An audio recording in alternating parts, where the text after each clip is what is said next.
En primer lugar, agradecer la presencia de la profesora Caballé, porque sin su presencia no estaríamos aquí, y para escuchar, ¿no?, la biografía y la conferencia sobre Jaume Balmes. Y asimismo también agradeceros la presencia a todos vosotros, porque venimos del paréntesis vacacional, navideño, posturrones, y cuesta volver un poco, ¿no?, a la vida diaria. También, bueno, es la primera conferencia del 2019, pero creo que es la quinta ya conferencia de este ciclo de conferencias de catalanes en la historia de España, que comenzamos en septiembre y terminaremos más o menos a mediados hacia el mes de junio, ¿no?, todo el curso escolar. Tenemos las dos siguientes conferencias, que la siguiente es para el día 18 de febrero, o sea que ya se pueden apuntar en la agenda, que será Joaquim Coy, que nos hablará de Pi Margall. Y la otra es a mediados de marzo, ahora no recuerdo la fecha. Pero bueno, la siguiente es el 18 de febrero, para que nos vemos aquí el 18 de febrero, que creo que es lunes. Haciendo un paréntesis y antes de darle la palabra a García Cárcel, que nos presente a nuestra ponente de hoy, hemos dejado en las sillas dos papeles. En uno explicamos, grosso modo, ¿no?, lo que hemos hecho como desde la Asociación de Historiadores de Cataluña, lo que vamos a hacer en 2019, que una de las cosas va a ser seguir este ciclo de conferencias. Explicamos un poco, también haremos lo mismo que el año pasado, el libro para Sant Jordi, que este año será sobre Carlos V, y la paradita de Sant Jordi, que el año pasado estábamos en Rambla de Cataluña con casi Plaza Cataluña, y este año no sabemos aún dónde estaremos, pero tendremos paradita, o sea que podrán venir a visitarnos, a comprar, a apoyar moralmente y lo que haga falta. Toda esta información está en la web de Historiadores, en historiadores.cat irá saliendo las fechas de las conferencias, si la paradita de Sant Jordi dónde estará, los libros, etcétera, etcétera. Y además hay otro papel, ¿no?, para colaborar, ¿no?, porque para hacer todo esto, aparte del apoyo moral, que es básico y necesario, se necesita otro tipo de apoyo, ¿no? Quizá apoyo económico. En el otro papel, si alguien quiere recibir la información de un mail con las actividades, lo que vamos a hacer, las conferencias, las fechas, otras actividades que vayan surgiendo, uno rellena los datos, se apunta como simpatizante y ya está. Si además uno ya con muchas más ganas quiere colaborar de manera económica, pues hay diversas maneras, ¿no?, de colaboración. Si están muy activos y han comenzado bien el año y rellenan el papel, me lo pueden dar luego al final de la conferencia, o si no, lo envían a la sede de la asociación, que no nos hemos olvidado de poner la dirección, pero está ahí en pequeñito en eso de la Ley de Protección de Datos, muy pequeñito. Está la dirección, que es la calle Aribao 168, primera, en la parte pequeñita. O sea, nos hemos olvidado, pero bueno, se puede subsanar el asunto. Y termino ya con este paréntesis que toca, y le paso la palabra al profesor García Cárcel para que presente a nuestra invitada de hoy.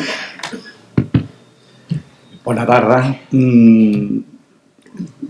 Obvio ya es decirles que para los organizadores de este ciclo de conferencias es un placer extraordinario contar con Ana Caballé. Ana es la reina de las biografías en España. La reina con todas las legitimidades del mundo. Para nosotros, ya digo, es un placer, y para ustedes, ya se lo anticipo, será el regalo de Reyes, el auténtico regalo de Reyes, oírla a Ana. Ana Caballé es profesora de literatura de la Facultad de Letras de la Universidad de Barcelona, es presidenta de la Asociación sobre Género y Cultura Clásica y Moderna desde hace unos años, ha sido y es profesora visitante en un montón de universidades en Varsovia, en Virginia, últimamente en Brasil, no sé qué tienen los brasileiros que tanto la invitan.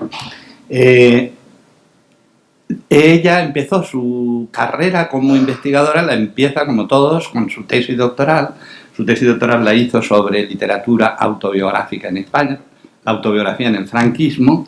que en su momento tuvo el premio extraordinario de doctorado y que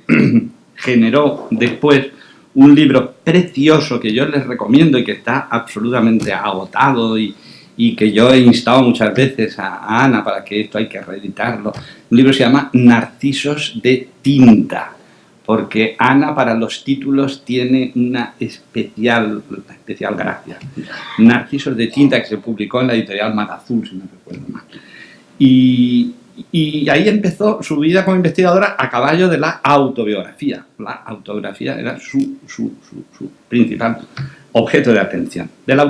las autobiografías pasó obviamente a las biografías propiamente dichas, lo que le llevó de hecho a fundar la unidad de estudios biográficos en su universidad y una revista que como todas ha tenido su vida agitada y que está en estos momentos, yo creo que está extinta prácticamente, la revista Memoria. Y como les decía, la biografía le llevó a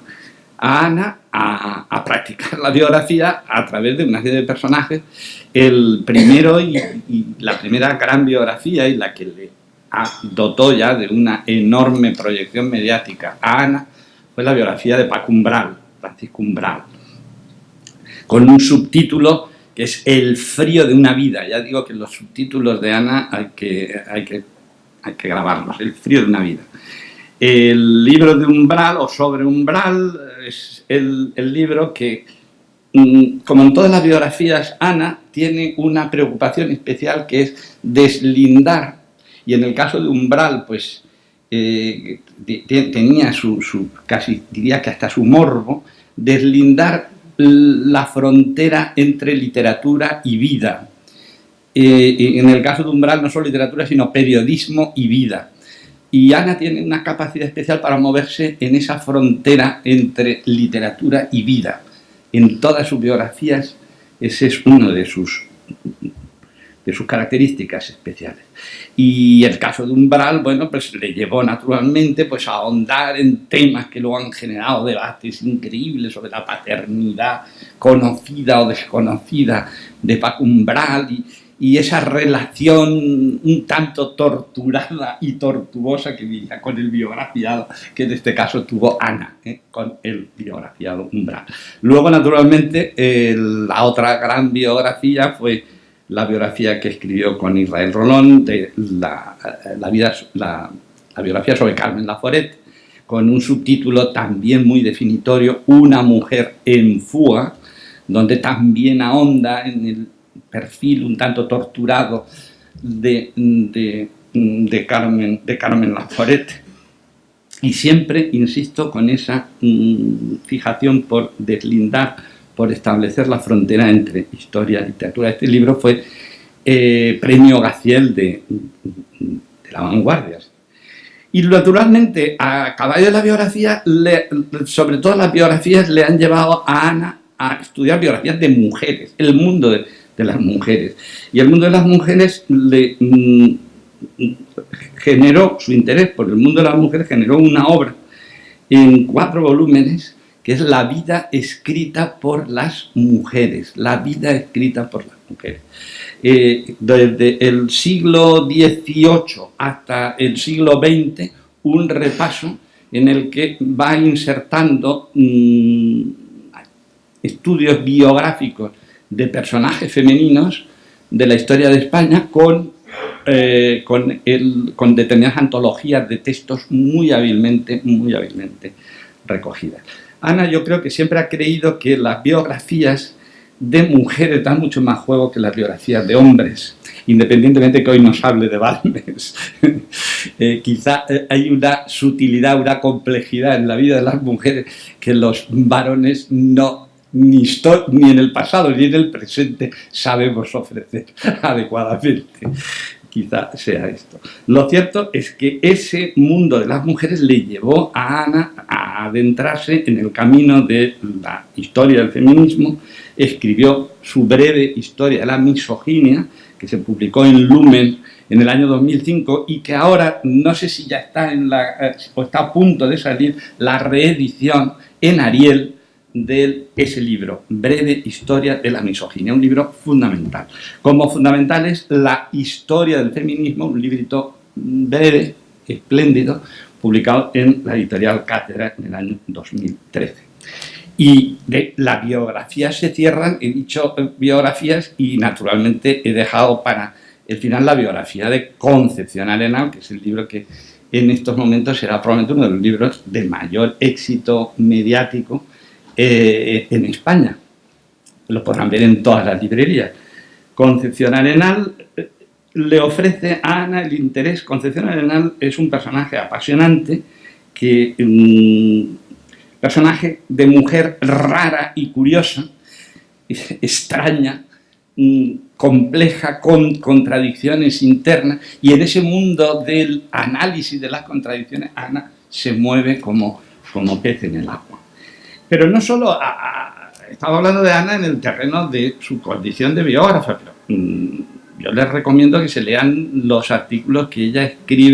ha escrito durante mucho tiempo, ha sido colaboradora habitual en el Cultural de ABC y escribe actualmente en El País unos artículos, viene a escribir uno al mes, que les recomiendo muy encarecidamente, porque son extraordinariamente inteligentes. Y en ese terreno de su condición de periodista cultural, también estudiosa de la escritura de los diarios, fue premio Manuel Alvar 2015 por el libro de Historia de la escritura de diarios en España, con un título, con un texto, Pasé por la mañana escribiendo política del diarismo español. Ya digo que los títulos de Ana son muy, muy sutiles. Y hoy está aquí para hablarnos de Balmes. Balmes es dentro de esa nómina de catalanes en la historia de España que seleccionamos en su momento, María Ángeles Pérez Samper, que está por aquí, y uno mismo, les puedo asegurar que efectivamente es uno de los personajes nucleares del conjunto, por su propia complejidad, por su propia polisemia, porque es un personaje con multiplicidad de significados. No hay que olvidar que a la gente de mi generación prácticamente nos daban como lectura obligatoria a nuestros profesores en el instituto y en los primeros años de la universidad el criterio de Balmes. Yo confieso que en su momento el criterio de Balmes me parecía horroroso porque era obligado, evidentemente. Luego lo he descubierto muchos años después como un libro con muy buen criterio, si se me permite la redundancia. Pero, por lo tanto, el personaje de Balmes, ya digo, es un personaje enorme, interesante, para mí, sobre todo por una cuestión que es lo que llamaríamos la lucidez desaprovechada. Hago un título por mi cuenta imitando a mi amiga Ana, la lucidez desaprovechada. Estamos muy felices de tener a Ana. Tenemos aquí a un público que está ansioso por oírte, Ana, y porque yo me callo. Yo no sé si ustedes han descubierto que Ana y yo somos amigos. Y estoy muy agradecido a ella, y lo expreso aquí públicamente, porque hace muy poquito escribió un texto precioso en el que recordaba cuando nos conocimos, mi mujer Rosa, que no sé si está por aquí o no, vendrá dentro de un momento, y yo cuando nos conocimos con Ana en París. Y hasta recordaba y todo el café del barrio latino donde nos tomamos el café. Tiene mucha mejor memoria que yo, desde luego. Ana, te quiero mucho. Gracias.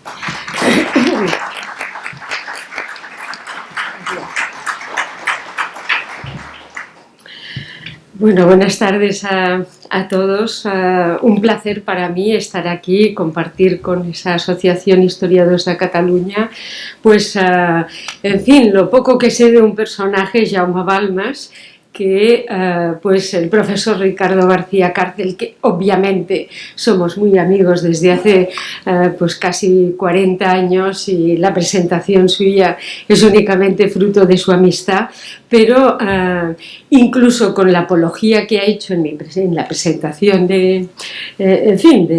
mi conferencia, pues yo le voy a recordar que cuando elegí el personaje de Balmes, él tuvo sus dudas y me estuvo como 2 o 3 veces preguntando: ¿estás segura de que vas a hablar de Balmes? Sí, sí, Ricardo, yo quiero hablar de Balmes. Y para acabarlo de arreglar, ayer estaba trabajando un rato por la mañana en la biblioteca balmesiana y la bibliotecaria, estaba yo sola obviamente en la biblioteca, y la bibliotecaria me presentó al responsable del centro de la Balmesiana y bueno, le dije que hoy tenía se extrañó de que estuviera allí leyendo a Balmes y tal, y le dije que hoy tenía una conferencia y simplemente dijo: ¿usted, Balmes? De manera que, en fin, a mí no me cabe la camisa en el cuerpo. Primero tengo que convencer a Ricardo García Cárcel de que no iba muy equivocada eligiendo al personaje y evidentemente pues tengo que salir de este apuro, porque yo incluso en algún momento, años atrás, estuve acariciando la idea de escribir una biografía del personaje, pero digamos que me desilusioné al ver la cantidad de literatura, de bibliografía que este personaje ha generado a lo largo del tiempo. Entonces, bueno, más que nada voy a ofrecerles lo que ha sido mi lectura durante los últimos tiempos de, como digo, un personaje que a mí me parece excepcionalmente interesante y que nace y muere en Vic. Muere muy joven, a los 38 años, nace en 1810 y muere en 1848, y que entre las muchas consideraciones que se pueden hacer está, como decía Ricardo, la de que durante unos años Jaume Balmes fue un personaje absolutamente presente en todas las bibliotecas, yo diría que españolas. El Criterio, yo lo recuerdo de jovencita, era un libro que estaba en todas las casas, podía ser que solo hubiera un diccionario y que estuviera el Criterio, y en cambio de tener, digamos, una popularidad, una divulgación, de haber generado miles y miles de páginas, hemos pasado en el presente pues a que Balmes es una figura completamente olvidada. ¿Quién se acuerda de Balmes? Y la pregunta que yo me hago es: ¿merece la pena recordar a Balmes desde el punto de vista intelectual? Es decir, su legado sigue teniendo un interés, y el hecho de que sea un autor ahora en estos momentos muy olvidado me lo confirmó ayer,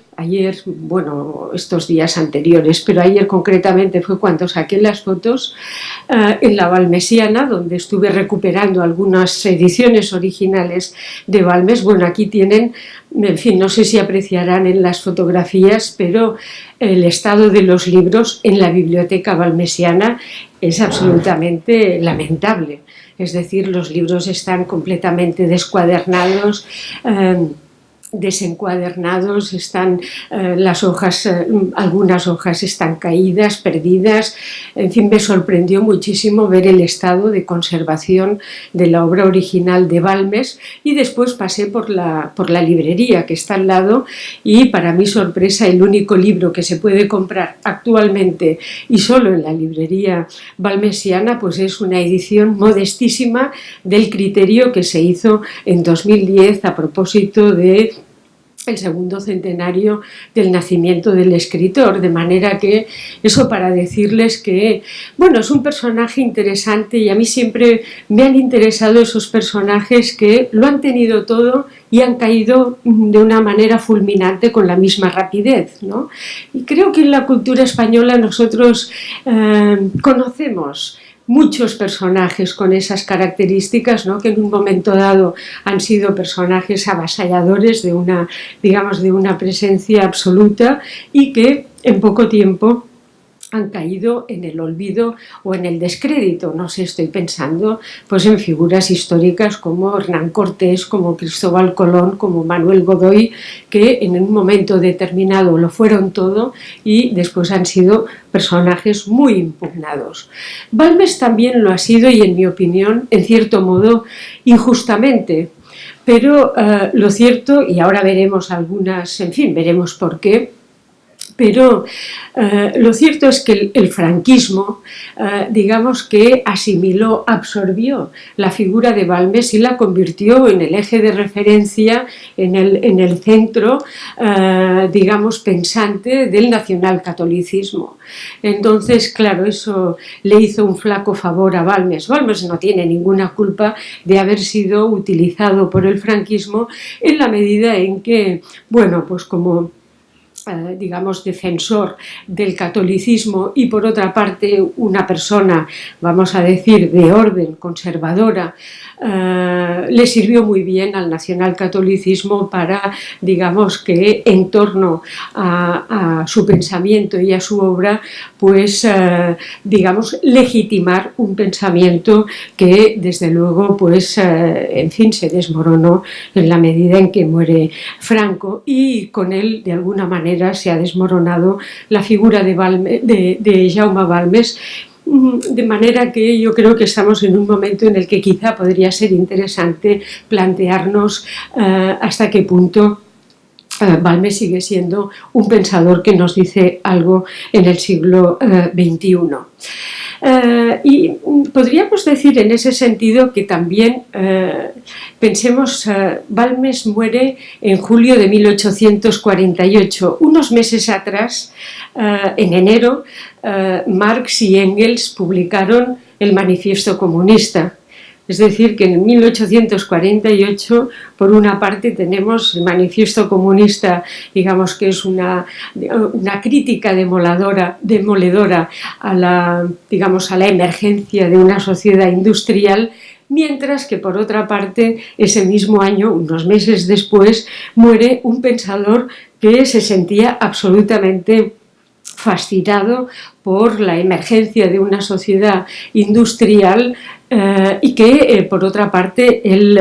quiso, digamos, adaptarla a la sociedad española y catalana, y la defendió a pesar de todos los temores que le suscitaba esa sociedad industrial, en la medida en que él ya temía o intuía que esa podía ser una nueva sociedad sin Dios frente a la sociedad con Dios defendida por Balmes. Pero lo que quiero decir es que, curiosamente, con pocos meses de diferencia, nos encontramos con dos hechos que son absolutamente contrarios y que significativos de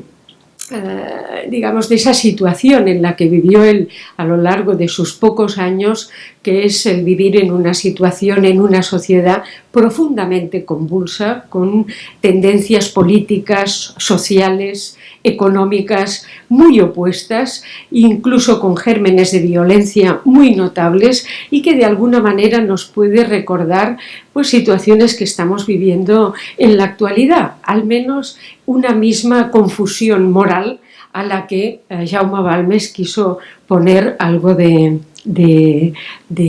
orden. Por último, la última consideración que quería hacer antes de entrar en su pensamiento y en su figura es que, bueno, yo tengo una cuestión personal de interés por el escritor y por el pensador, que es a través de la figura de Joan Güell Ferrer. Joan Güell fue, padre de Eusebio Güell Bacigalupi, el mecenas de Gaudí, como todos sabemos. Yo en un momento determinado acaricié también la biografía de Juan Güell. Como ven, estoy acariciando muchas cosas que después no concluyo, pero en fin, eso nos pasa a todos, ¿no? Entonces estuve durante un tiempo trabajando intensamente en la figura de Güell. Después, en un momento determinado, no supe cómo continuar, pero si ustedes han visitado el Palau Güell,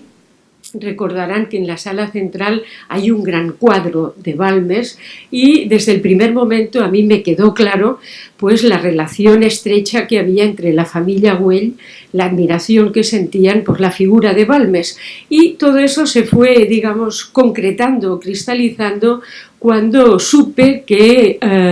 Güell, Juan Güell Ferrer y Jaume Balmes fueron muy amigos en Barcelona. Los dos coincidieron entre 1835 y 1841, que es el momento en el que Balmes se va a Madrid. Coinciden en Barcelona y coinciden en la tertulia de una viuda,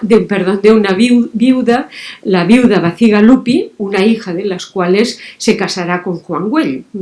Habrá una notable diferencia de edad en el matrimonio, pero en todo caso, en esa tertulia de la viuda Bacigalupi, allí coinciden Juan Güell y Jaume Balmes, dos hombres que se van a entender profundamente porque son dos hombres conservadores, vamos a decir, en lo religioso y sin embargo muy progresistas o liberales en el terreno económico. Es decir, los dos fascinados por el mundo industrial, por la emergencia que la sociedad industrial está, digamos, los cambios que está generando en toda Europa, y los dos sienten grandes deseos de que esa sociedad industrial se incorpore, se integre en la sociedad española con cambios evidentes que debía producir y a su manera produjo. Claro, es un problema definir a la figura de Balmes. ¿Cómo lo definimos? ¿Es un filósofo?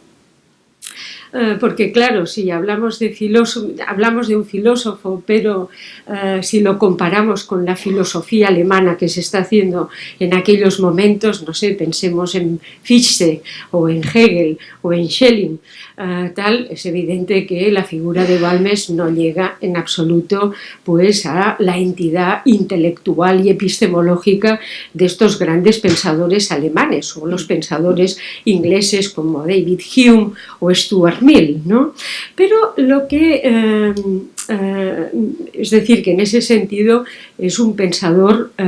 digamos que tenemos que ubicarlo en el contexto español. Y la filosofía en España, como todos sabemos, ha tenido un desarrollo verdaderamente difícil. Entonces, para mí, el primer gran, extraordinario mérito que tiene Balmes es el de querer hacer filosofía en un mundo, en una sociedad que apenas lo permitía desde el punto de vista intelectual, porque la filosofía se reducía prácticamente a la metafísica y a la teología, básicamente a la teología. De manera que Balmes, en un contexto intelectualmente muy pobre, será un hombre que intentará codearse, intentará dialogar, interpelar las grandes obras filosóficas de su tiempo. Solo por el hecho es un caso verdaderamente inédito en el contexto filosófico español. Si a eso le añadimos que es un filósofo católico, indudablemente no hay nadie que en su tiempo pueda, digamos, compararse con Balmes en su ambición intelectual de jugar un papel, de ocupar un espacio en el contexto filosófico no solo español, sino europeo. Entonces, en ese sentido, él es un pensador en el contexto filosófico español, pero que se forma en dos ciudades profundamente levíticas. Decía que Balmes nace en Vic en 1810. Claro, nacer en Vic no es nacer en cualquier lugar de Cataluña. Vic es una ciudad que tiene, todos lo sabemos, tiene una significación, casi un simbolismo político, económico, religioso muy importante. Digamos que en la Cataluña oriental pues hay dos ciudades. Barcelona es la capital, digamos, la capital urbana, mientras que Vic ha sido tradicionalmente la capital de la montaña, ¿no? porque Vic tiene un enclave verdaderamente especial. Por un lado pues da l'Empordà, por el otro el Vallès, por el otro la comarca del Urgel, es decir, que es una plana abierta a, digamos, a tres escenarios de la Cataluña oriental absolutamente fundamentales, y por otra parte es una ciudad que ha sido, podríamos decir, la capital religiosa no solo de Cataluña, sino el seminario de Vic fue durante muchísimo tiempo el más importante de España. Entonces, bueno, imaginémonos a principios del siglo XIX una ciudad que de unos 10.000 habitantes como tenía Vic, tenía un seminario que podía tener en sus mejores años a 1.000 seminaristas en sus aulas. Es decir, que una décima parte de su población era seminarista, con todos los clérigos que, digamos, esa población seminarista atraía consigo. Es decir, que yo me imagino las calles de Vic por las tardes cuando salían los seminaristas a pasear, esas colas de jóvenes seminaristas con sus manteos, sus bonetes, sus sotanas. Debía ser, bueno, unas procesiones verdaderamente espectaculares, por no hablar de todas las ceremonias eclesiásticas que punteaban prácticamente la vida social de aquella ciudad. Entonces, no solo Balmes nace en una ciudad, digamos, donde la presencia de la Iglesia es absolutamente dominante, sino que pues a los 15 años, nace en 1810, pues en 1825 aproximadamente, Balmes, después de pasarse 7 u 8 años en el seminario de Vic, pues consigue una beca para estudiar en la Universidad de Cervera, otra ciudad levítica que, bueno, pues debido pues a la creación de la Universidad de Cervera en la época de Felipe V, pues se había convertido en una ciudad, en fin, con un gran dominio, vamos a decir, de las órdenes eclesiásticas. Los jesuitas en Cervera tuvieron una gran importancia hasta el momento de su expulsión, y lo que es importante es que cuando en 1825 Balmes con 15 años llega a Cervera, la Universidad de Cervera es una ciudad en plena decadencia, es decir, que Balmes coge, digamos, los últimos años de una universidad en la que prácticamente no hay profesores destacados y donde ya se está enseñando una escolástica completamente, digamos, fuera de lo que en el mundo, en el contexto europeo se estaba trabajando. Entonces, lo primero que tenemos que pensar es que Balmes será muy consciente del desfase que hay entre la formación que él está recibiendo y su propia ambición intelectual de jugar un papel, de intervenir públicamente en el contexto, en el mundo de las ideas de su tiempo. Y eso, digamos que siendo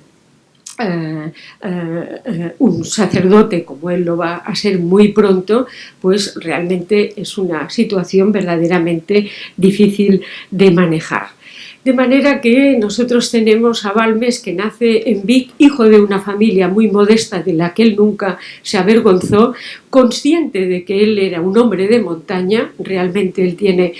pasajes preciosos elogiando a la gente de la montaña y, digamos que no reprochando, pero de alguna manera sí que lamentando que la gente de ciudad, concretamente los barceloneses, pues a la gente de montaña la recibiera con un, digamos, con un aire de superioridad, de supremacía que a él le parecía completamente injusto, puesto que la gente de ciudad, cuando iba al campo, se encontraba completamente desvalida del mismo modo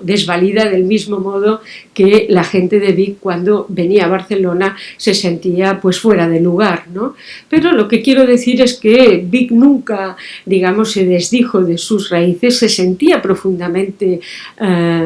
catalán, dedicó muchos elogios a la gente de la montaña, a la que él atribuía, digamos, unas creencias muy sólidas y una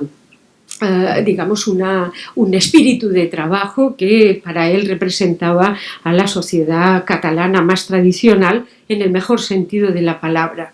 Es decir que, bueno, cuando yo he titulado esa conferencia Jaume Balmes en medio del mar, es porque Balmes se encontrará en medio, vamos a decir, de un océano de mundos en conflicto, de ideas contrarias entre el campo y la ciudad, entre el liberalismo y el carlismo, absolutamente en colisión en los años en que vive Balmes, entre el mundo de la industria y el mundo de la artesanía tradicional, entre la filosofía europea y,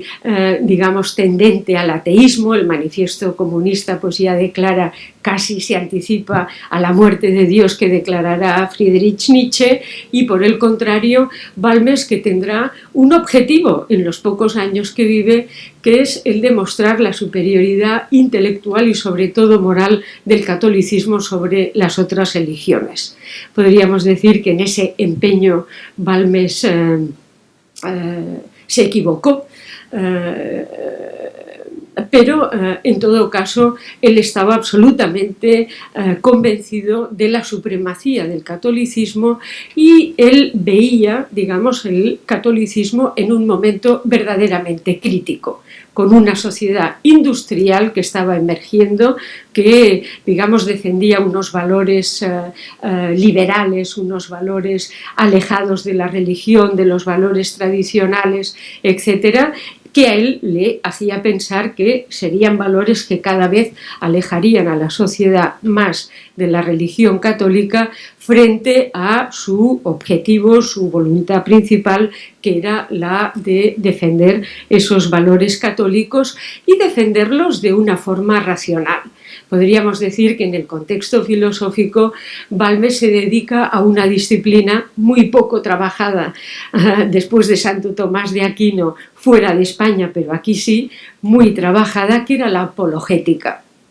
La apologética es una palabra griega, evidentemente viene de apología, que quiere decir en defensa de, ¿no? Entonces es una palabra griega que significaba la necesidad de defenderse cuando alguien era atacado. Entonces la religión católica a lo largo de la escolástica defendió toda una corriente, una disciplina que era la apologética, es decir, la necesidad de defender racionalmente, con argumentos racionales, pues, en fin, el valor, la supremacía del catolicismo frente a otras corrientes o frente a la negación, el ateísmo, la negación de la existencia de Dios. Balmes se va a ubicar siempre en la apologética, es decir, que él intentará, por la vía de la razón, por la vía, digamos, del razonamiento filosófico, argumentar no solo la existencia de Dios, sino la necesidad de Dios en un mundo que empieza a impugnarla, y lo hará desde diferentes perspectivas. Entonces, bueno, me quiero adelantar. Podríamos decir que la vida de Balmes, digo, es corta, son 38 años, y se puede agrupar en diferentes, diríamos, espacios. Los primeros años, hasta los 15 años, Balmes se forma en Vic, estudia en el seminario, es un muchacho que se pasa la vida leyendo y que tiene la suerte de que en él se fije el obispo Corcuera. En fin, en Vic había y hay un importante obispado, como es lógico, que le facilita el acceso a la importante biblioteca del obispado de Vic. Allí Balmes lee todo lo que, en fin, todo lo que puede, dada su corta edad, de manera que cuando él llega a Cervera llega con un volumen de lecturas muy considerable. Y en Cervera vamos a decir que Balmes va a seguir los cursos, los 8 cursos de teología, los va a seguir con mucho provecho hasta que termina la carrera de teología y se encuentra con la sorpresa, la frustración, la decepción de que él opta para una cátedra en la Universidad de Cervera, se le aprueban las pruebas principales, pero no se le concede una plaza en la universidad, de manera que Balmes se ve obligado a abandonar la universidad y regresar a Vic, donde va a pasar lo que pues, los biógrafos de Balmes llaman los años oscuros, los años ocultos que van desde 1835 hasta 1841, años en los que Balmes se siente completamente perdido, puesto que no sabe exactamente cómo articular, vamos a decir, su ambición intelectual y profesional, ¿no? Esa será una característica que nos hace pensar mucho hasta qué punto la sociedad española, la sociedad catalana ha sido siempre rápida a la hora de reconocer el mérito intelectual y darle el espacio suficiente para su desarrollo. Lo propio, lo lógico es que una personalidad ya, digamos, a los 25 años tan destacada como Balmes, tuviera en la decrépita Universidad de Cervera un puesto importante como docente, ¿no? Pero la verdad es que a nadie se le ocurrió, y lo mismo ocurriría cuando regresa de nuevo a Vic y se encuentra allí completamente, vamos a decir, descolocado. ¿Cuál es su misión? Tampoco en el seminario de Vic se le ofrece un lugar como docente, de manera que al cabo de unos meses consigue que el Ayuntamiento de Vic le nombre profesor de matemáticas. Dirán ustedes, bueno, qué cosa más rara, Jaume Balmes, profesor de matemáticas. Bueno, entraba dentro de esa enorme curiosidad intelectual que tenía este hombre y la idea de darse a sí mismo una formación científica con la que poder seguir los avances industriales, etcétera, que estaban produciéndose en aquel momento. Yo, bueno, Ricardo García Cárcel hacía mención hace un momento a mi reciente biografía de Concepción Arenal. Bueno, en la biografía hago algún apunte, pero después, leyendo a Balmes, se me han ocurrido muchos más puntos de convergencia entre Concepción Arenal y Jaume Balmes. Estoy segura de que Arenal le debe mucho al pensamiento de Balmes y tienen en común los dos ese comienzo intelectual a través de la ciencia. Concepción Arenal escribe sus primeros artículos sobre el inventor de la máquina de vapor, sobre Watt, mientras que Balmes empieza, digamos, hace sus primeros pinitos intelectuales como profesor de matemáticas y escribiendo de trigonometría. Y de hecho, en los escritos póstumos de Balmes, que se recogen pues al poco de morir el escritor, pues hay varios artículos que él no llegó a publicar sobre trigonometría, porque él entendía que había digamos, una necesidad en su tiempo de reconciliar el mundo de las artes con el mundo de las ciencias. Y bien, si vamos atando cabos, esa necesidad que tendrá Balmes a lo largo del tiempo de reconciliar el campo con la ciudad, los liberales con los cristinos, el mundo de la religión con el mundo del ateísmo, el arte con la ciencia, la industria con el mundo de la tradición. Bueno, se nos está, digamos, está cristalizando o emerge una silueta intelectual, en mi opinión, muy atractiva en el personaje, que es que Balmes fue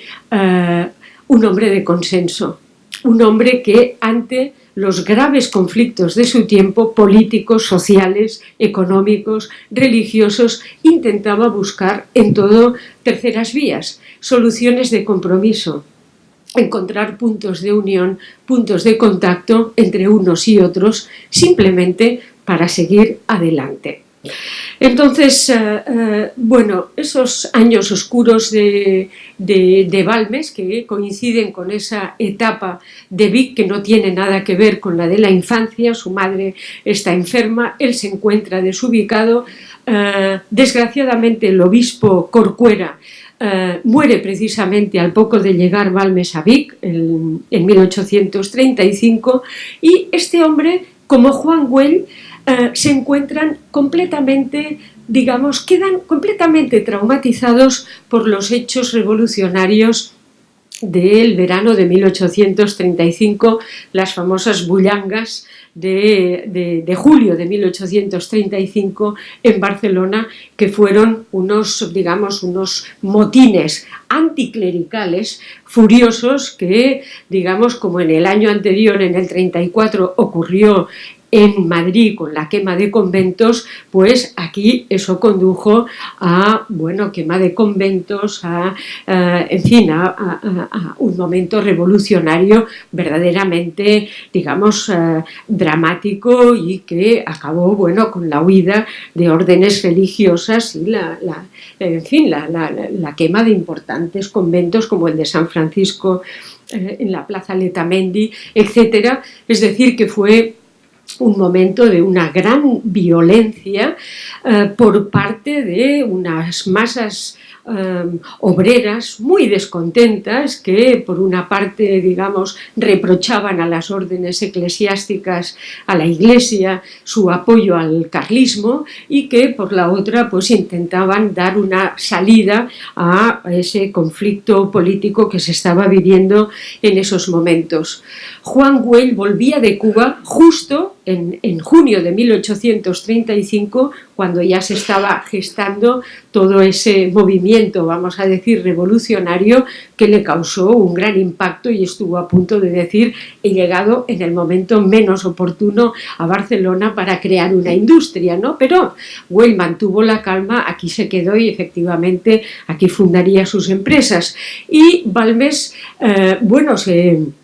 se iría a Vic, pero seguiría con mucha atención esos sucesos revolucionarios que a él le marcan profundamente, y a partir de los cuales él empieza a reflexionar sobre ¿qué puedo hacer yo?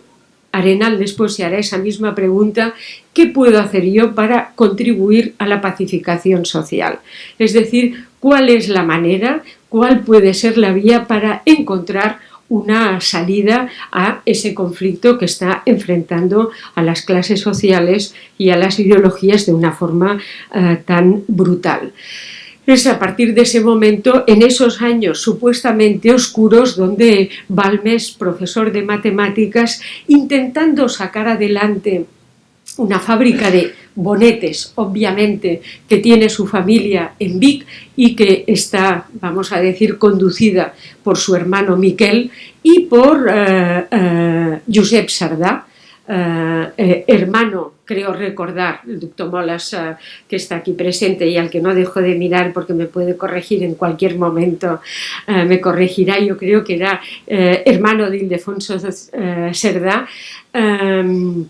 que eran los dos hombres que llevaban esa fábrica de bonetes de la familia. Bueno, eran dos hombres, en fin, con todos mis respetos, bastante inútiles para el comercio. La fábrica no salía adelante, y Balmes en esos años,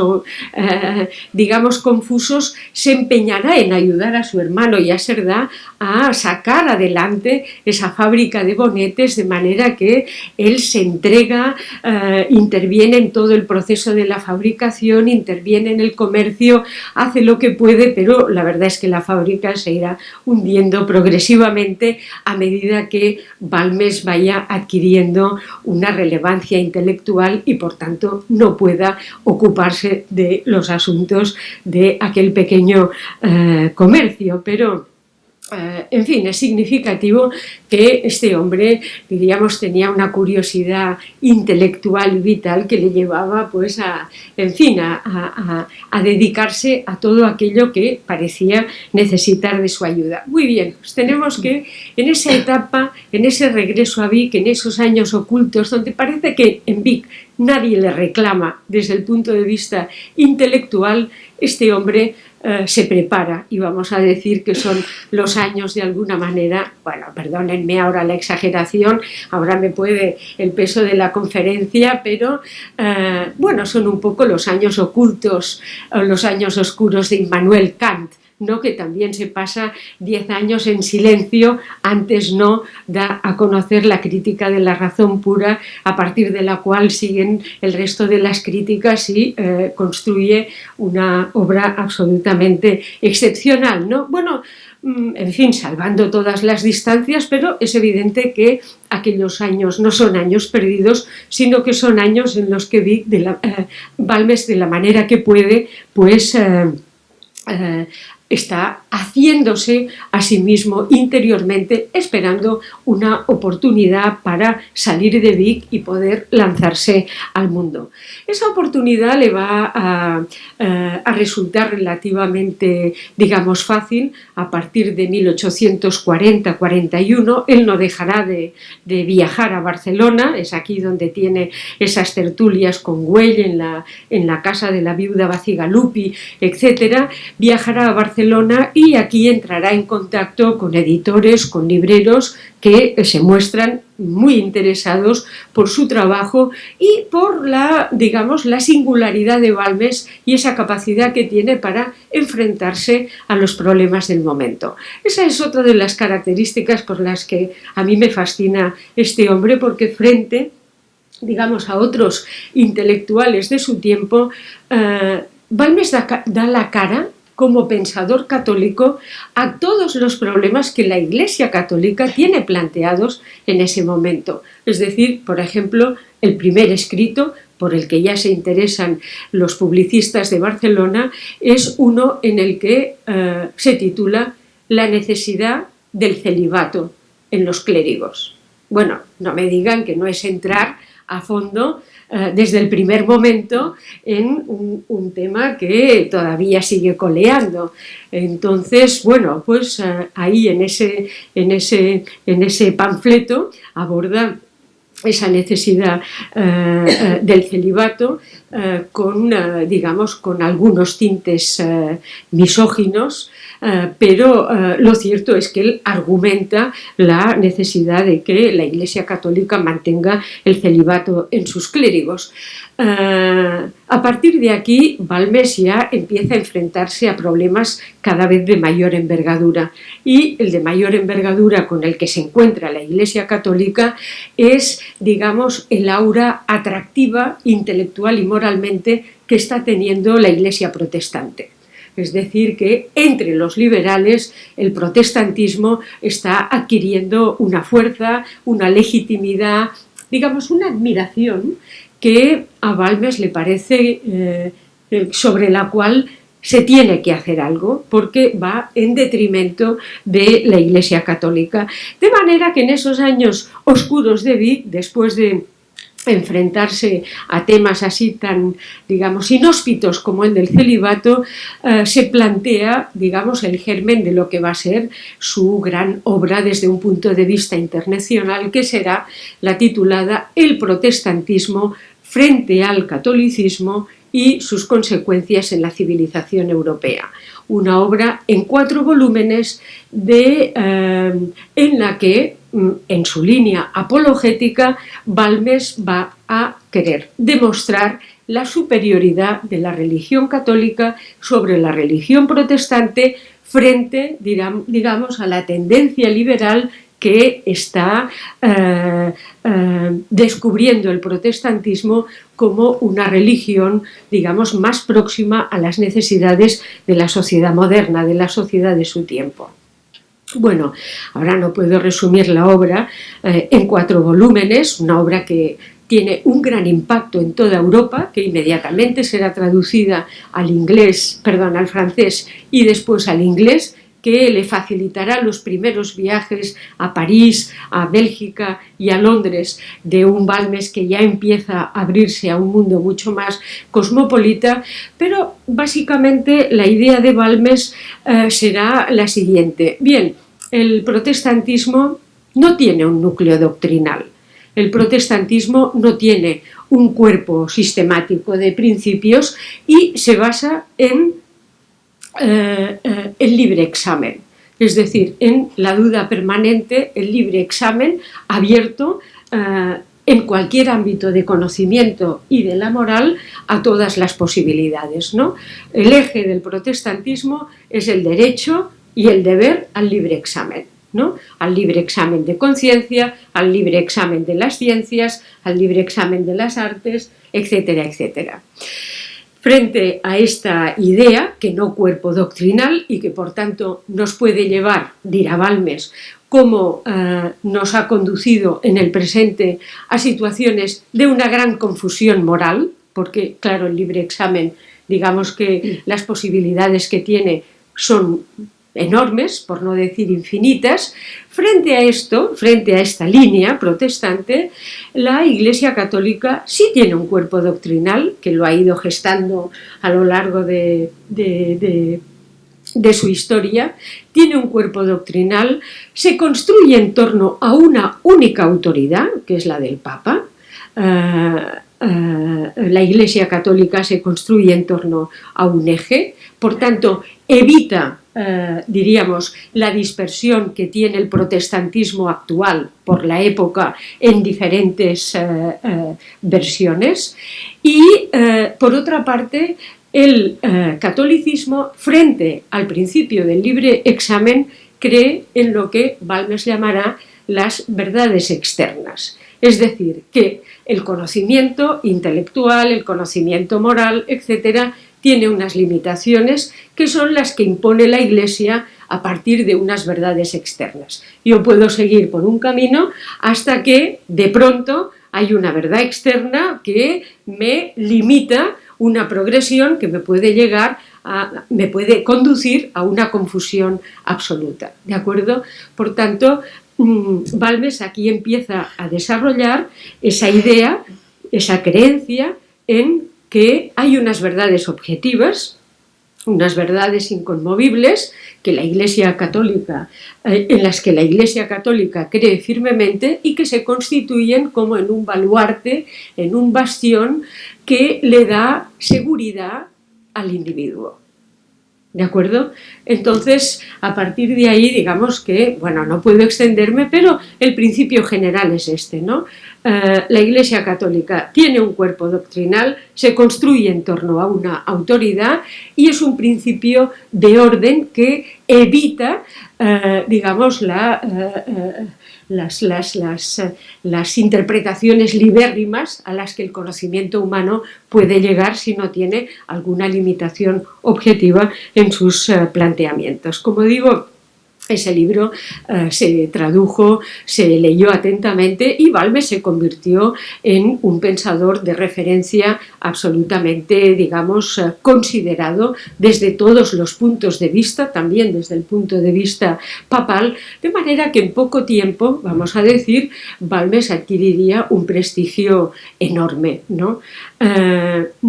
Vamos a decir que hemos hablado de una primera etapa de infancia en Vic, hemos hablado de otra etapa de formación en la Universidad de Cervera, una tercera etapa, los años ocultos, donde él intenta, digamos, dar salida a toda su ambición intelectual, y estamos en una cuarta etapa de estancia en Barcelona entre 1841 y 1844, donde Balmes se abre, vamos a decir,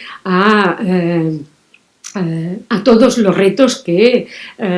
bueno, su propia ambición o su propia curiosidad se le plantean. Y como digo, el objetivo es uno: incidir de una forma efectiva, eficaz en el contexto del mundo católico, ofreciéndole, vamos a decir, una textura, un humus intelectual con el que poder hacer frente a la emergencia y a la admiración o el prestigio que el mundo protestante estaba adquiriendo en aquel momento. Entonces él eso, digamos que lo practica o se abre en muy diferentes, o sea, practicará esta idea en muy diferentes versiones, desde los principios católicos enseñados a los niños hasta el protestantismo, una obra de fuste intentando demostrar, pues, el valor del catolicismo frente al protestantismo, hasta, por ejemplo, una obra de divulgación como es El Criterio, que escribe precisamente en los momentos, digamos, de mayor disturbio en Barcelona, 1843, cuando Espartero bombardea la ciudad 2 veces y Balmes se ve obligado a refugiarse en Prat de Dalt, en Sant Feliu de Codines, en casa de sus amigos los Cerdà, donde va a escribir, pues, uno de sus libros más conocidos, que es El Criterio. podríamos decir que Balmes en el contexto actual es conocido sobre todo por el libro sobre el protestantismo y por el criterio que se convierte, vamos a decir, en el manual católico, es decir, en un libro que desde el pensamiento católico intenta hacer filosofía, ¿no? Bueno, no sé si ustedes recuerdan o han leído El Criterio, es un libro escrito en 22 capítulos breves, es un libro que se lee con facilidad, no es un libro de alta filosofía en absoluto, sino que es un libro que, como en el caso del protestantismo y después en el caso de la filosofía fundamental, se preocupa por el tema que es el centro de todas sus reflexiones, que es ¿dónde está la verdad? Si hay una verdad, yo debo encontrarla, y si esa verdad está en la Iglesia Católica, yo debo hacer lo posible para defenderla. De manera que, en ese sentido, pues Balmes escribe un libro que, de nuevo, como en el caso del protestantismo, se empieza ¿dónde está la verdad?, cómo se encuentra la verdad, y que tiene como objetivo enseñar a la gente a pensar bien. A Balmes no le preocupa enseñar a pensar, sino enseñar a pensar bien. Y evidentemente bien es dentro del marco católico en el que él está convencido de que la sociedad tiene un progreso posible, ¿no? Entonces el Criterio es un libro que se lee, digamos, con mucha amenidad y donde Balmes va planteando los grandes problemas que tiene la formación del conocimiento personal, la importancia de la atención, la importancia de la concentración, la importancia, pues por ejemplo, de formarse buenos juicios. Hay un capítulo delicioso en el que se dedica a contrarrestar ese refrán, dice Balmes, tan utilizado en nuestro tiempo, que es el de piensa mal y acertarás, ¿no? Y es verdad, es un refrán que todos lo hemos oído un montón de veces, y entonces él se plantea cómo digamos, la defensa de la malignidad moral, ¿no?, de la maldad moral, piensa mal y acertarás, puede ser una guía para un certero juicio sobre las cosas, ¿no? Entonces, claro, le da completamente la vuelta al refrán para decir estamos completamente equivocados, no hay que pensar mal, sino que hay que pensar bien, porque el bien pesa mucho más que el mal, y por tanto, si pensamos mal de todo, estamos errando en nuestro camino, ¿no? Bueno, entonces, son reflexiones que no tienen ninguna altura intelectual, con todos los respetos, sino que es un libro dedicado digamos, pensado para que amplios sectores de la población, para ayudarles a pensar bien en momentos confusos, que son los que se están viviendo en su época, en esa oposición feroz entre un mundo tradicional y un mundo liberal. Claro, ¿qué ocurre en esos 2 años? Bueno, tenemos a un Balmes muy fuerte después del protestantismo, de esa proyección internacional, viajando, traduciendo su obra, escribiendo en 2 revistas barcelonesas que se fundan prácticamente en aquellos años, La Civilización y La Sociedad. Ya iré terminando, ¿eh? Y por otra parte, pero entonces Balmes hace una apuesta, vamos a decir, arriesgada, que es la de querer intervenir en política. Es decir, no solo intervenir en el contexto intelectual, él tampoco tiene un asidero, es una persona que en un momento dado de desesperación, en esos años ocultos en Vic, estuvo, digamos, solicitando una parroquia, hasta que el obispo de Vic, que lo conocía obviamente, le dijo: usted no es para una parroquia, o sea, yo le haría un flaco favor dándole a usted una parroquia, usted está, en fin, está destinado a otras cosas, de manera que búsquese la vida, pero en una parroquia no. Y, en fin, en eso. Entonces, en Barcelona, entre 1841 y 1844, Balmes empieza a encontrar un espacio, digamos, intelectual cada vez de mayor reconocimiento, de mayor importancia, etc. De tanta importancia que será reclamado de alguna manera por los moderados, por el Partido Conservador en Madrid, el Marqués de Viluma, que le reclama a Madrid para que dirija un nuevo periódico que se quiere convertir en el periódico líder, vamos a decir, del moderantismo católico, que se titulaba El pensamiento de la nación.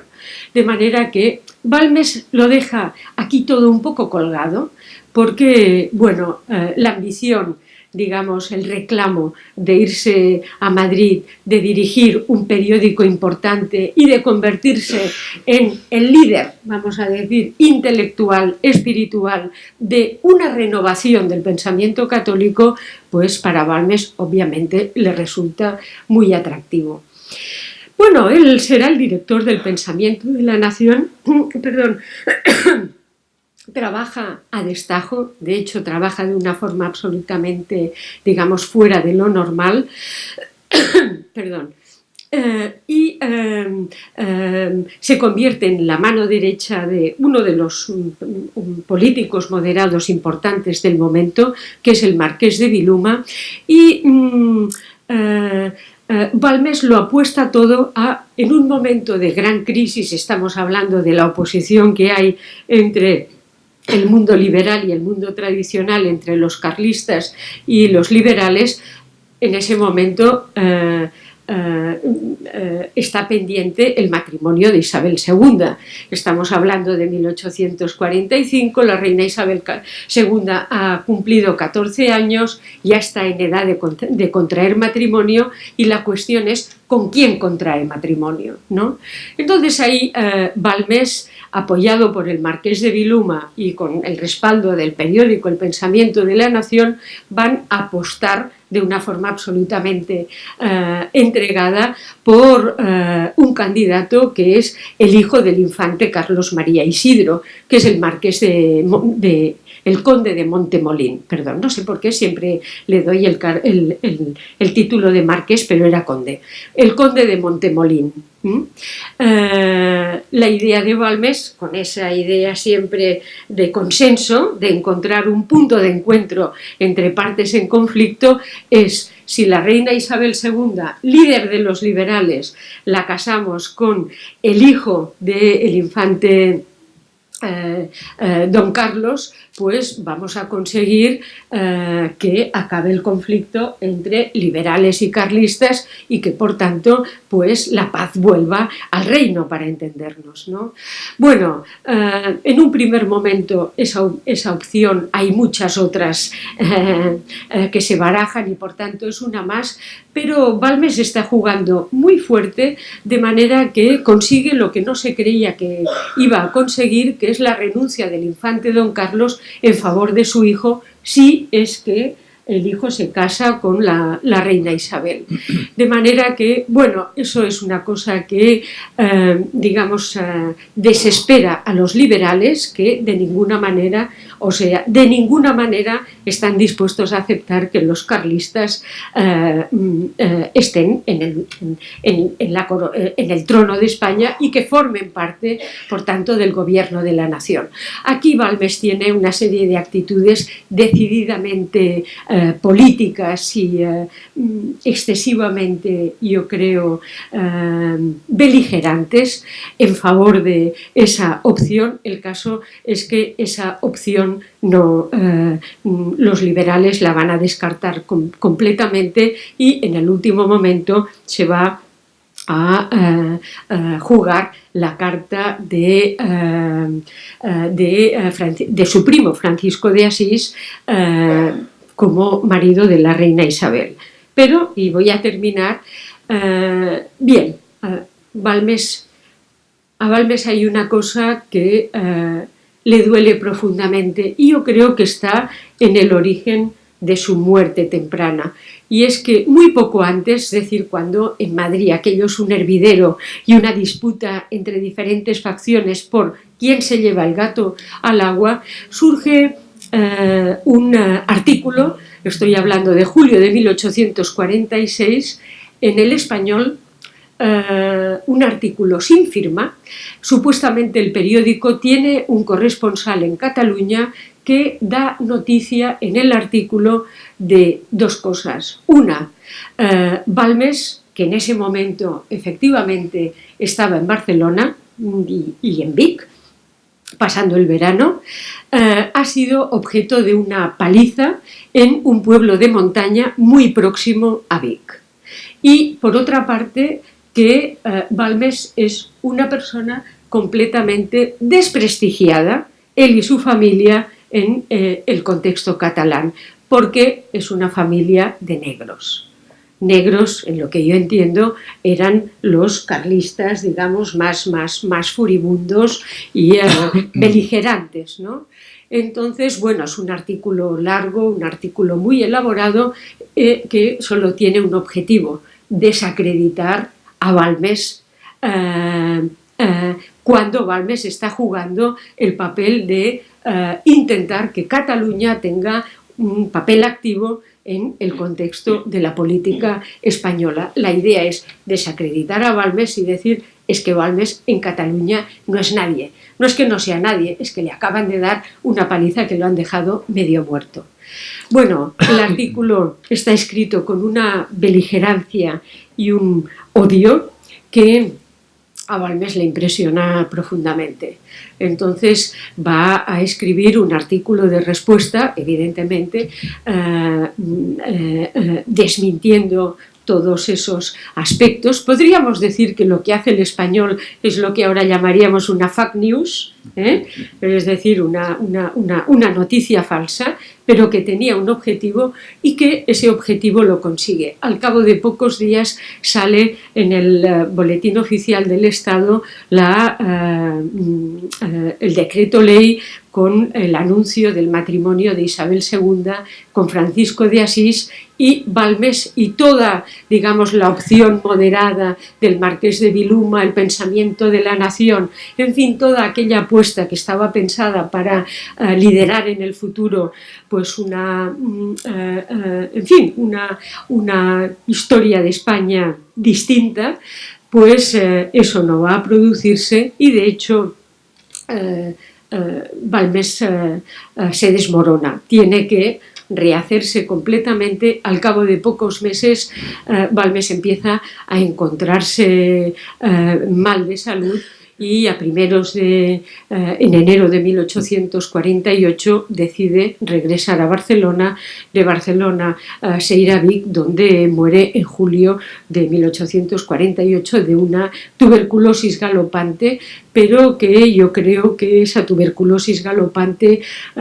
tiene que ver con, digamos, el impacto de un descrédito moral en un hombre que le daba tantísima importancia a su conducta, a su prestigio y a su, digamos, a su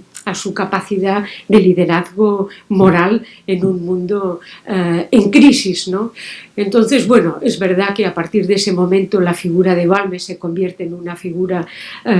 digamos, muy considerada por parte de un pensamiento católico que no va a tener a nadie más que oponer a un